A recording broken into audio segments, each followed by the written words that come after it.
Gracias, presidente. Legisladoras y legisladores,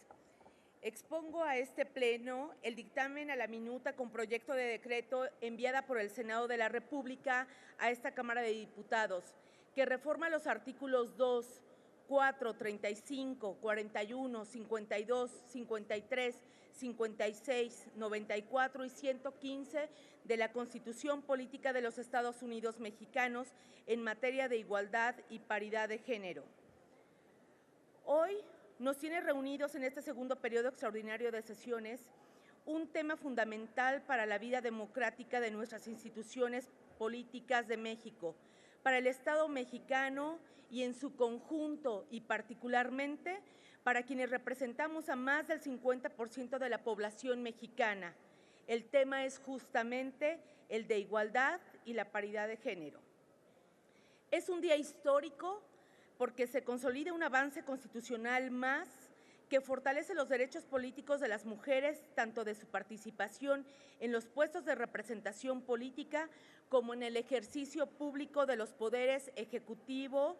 y judicial, así como en órdenes de gobierno, organismos autónomos, hasta llegar a los ayuntamientos, que son la célula madre del federalismo y del poder político en México. Es un día muy importante porque nos permite reflexionar en el anhelo y la esperanza asignada en el memorándum que presentó al Congreso Constituyente de Querétaro en 1917 la ciudadana Ermila Galindo para solicitar el sufragio de las mujeres,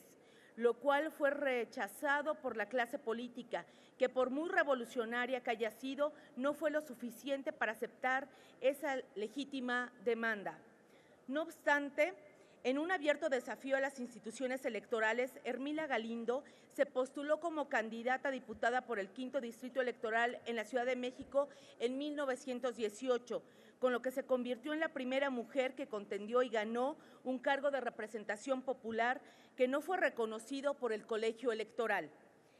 En ese memorial de antecedentes, este día es también para reconocer que en Yucatán, durante el gobierno de Felipe Carrillo Puerto, se instituyó el derecho a participar de las mujeres en elecciones municipales y estatales.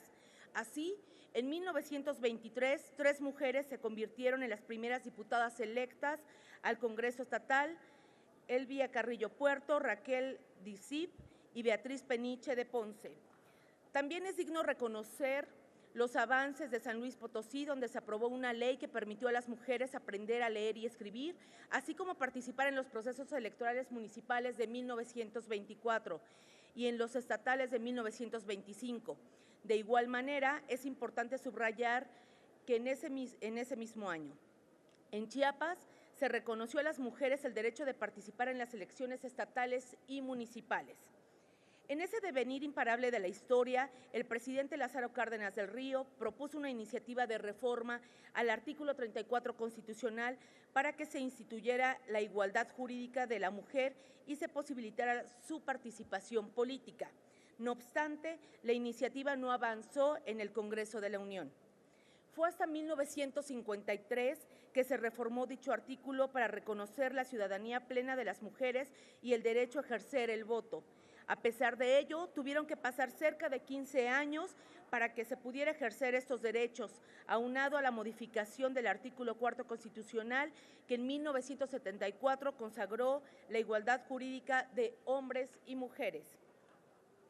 De esos años a la fecha, el proceso evolutivo de los derechos políticos de las mujeres quedó marcado por avances normativos desde los años 80 hasta el 2014,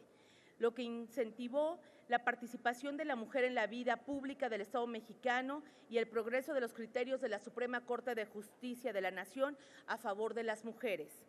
Nada de lo anterior fue una concesión de las clases políticas gubernamentales, incluso autoritarias y unipersonales del régimen político. Todo ello se debe a las luchas de millones de mujeres que desde sus hogares y espacios públicos han promovido el cambio cultural y social. La emancipación histórica de las mujeres ha generado desde el espacio internacional y soberanías nacionales su progreso normativo. Son diversos los estados que tratan el tema, tales como Argentina, Bolivia, Brasil, Canadá,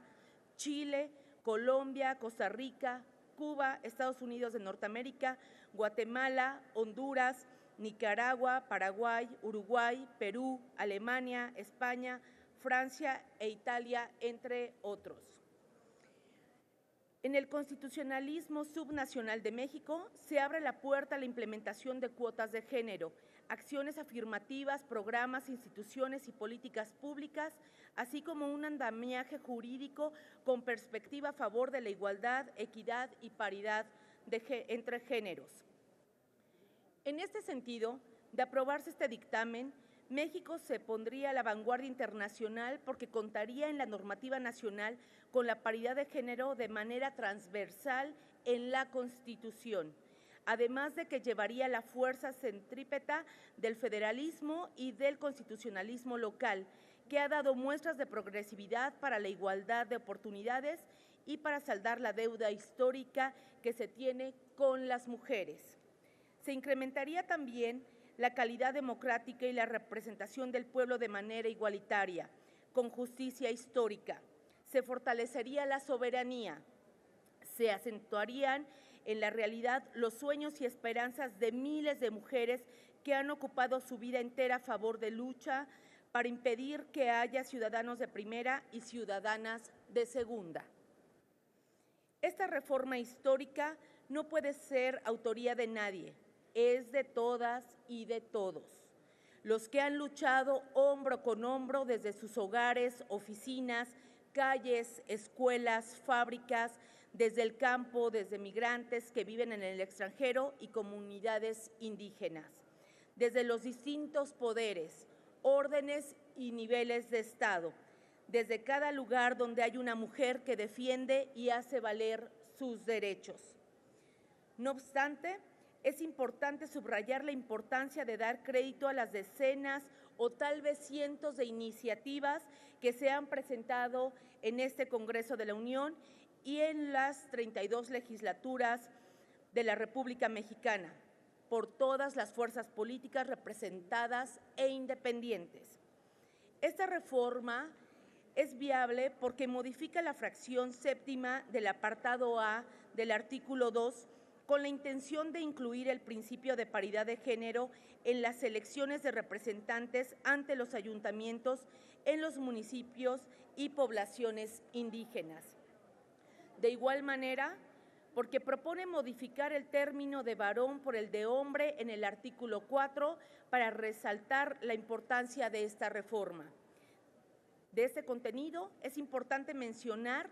la construcción social acerca de lo que significa ser hombre y ser mujer, que establece los atributos, características, habilidades, tareas, espacios y actividades que se consideran como apropiados para ambos.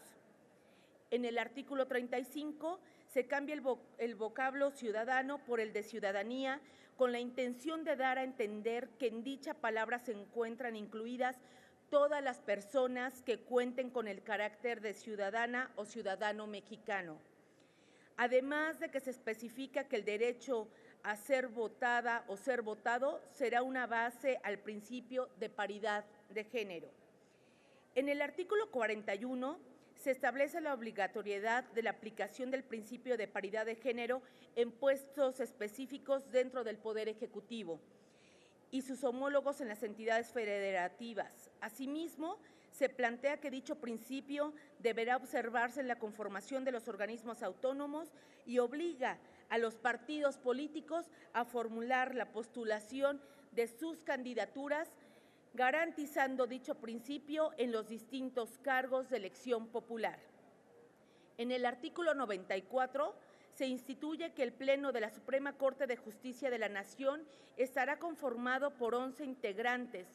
mujeres y hombres, de manera indistinta. Se establece que será facultad del Estado estipular en la legislación aplicable a la materia las formas y procedimientos que deberán de seguirse mediante concursos abiertos que ponderen el principio de paridad de género en la integración de los órganos jurisdiccionales. En el artículo 115 se plantean dos tipos de modificaciones. La primera, con la intención de atender la correcta armonización del lenguaje incluyente, y la segunda, para instalar el principio de paridad de manera vertical y horizontal a nivel municipal. En este sentido, es importante mencionar que la paridad debe ser reconocida como un principio constitucional instalado desde la reforma estructural en materia político-electoral en 2014. Cabe señalar que estos contenidos fueron dictaminados por sus términos en la minuta del Senado de la República, porque consideramos en las Comisiones Unidas de Puntos Constitucionales y de Igualdad de Género que cumplen con las expectativas en la materia de derechos políticos. De igual manera,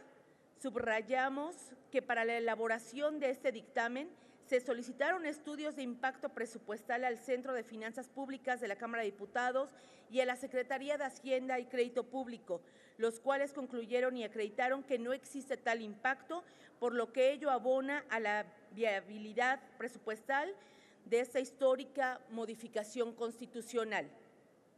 No obstante a lo anterior, de manera respetuosa y con fundamento en el artículo 93 del reglamento de la Cámara de Diputados, le solicito a la presidencia de la mesa directiva que autorice la correcta escritura del principio de paridad de género y el uso de un acento en el proyecto de decreto que demanda el buen uso del lenguaje y la claridad en el sentido de que estos no podrán cambiar o variar el sentido de lo aprobado. Así, seguiremos promoviendo y perfeccionando otros derechos fundamentales de la mujer en un ejercicio democrático en el que todas las expresiones políticas integradas coincidan plena y responsablemente en su viabilidad. Diputadas y diputados, los invito a ser parte de este cambio democrático, de este nuevo horizonte de fortalecimiento institucional de nuestra democracia bajo los principios de igualdad y paridad de género, a ser parte de este nuevo momento histórico que las y los ciudadanos fortalezcan el ejercicio del poder público. Los invito a favor de este dictamen. Por todo lo expuesto y fundado, las diputadas y los diputados integrantes de esta Comisión de Puntos Constitucionales y de Igualdad de Género sometemos a la consideración de este Pleno de la Cámara de Diputados el dictamen a la minuta de decreto referido en la exposición. Es cuanto, señor presidente.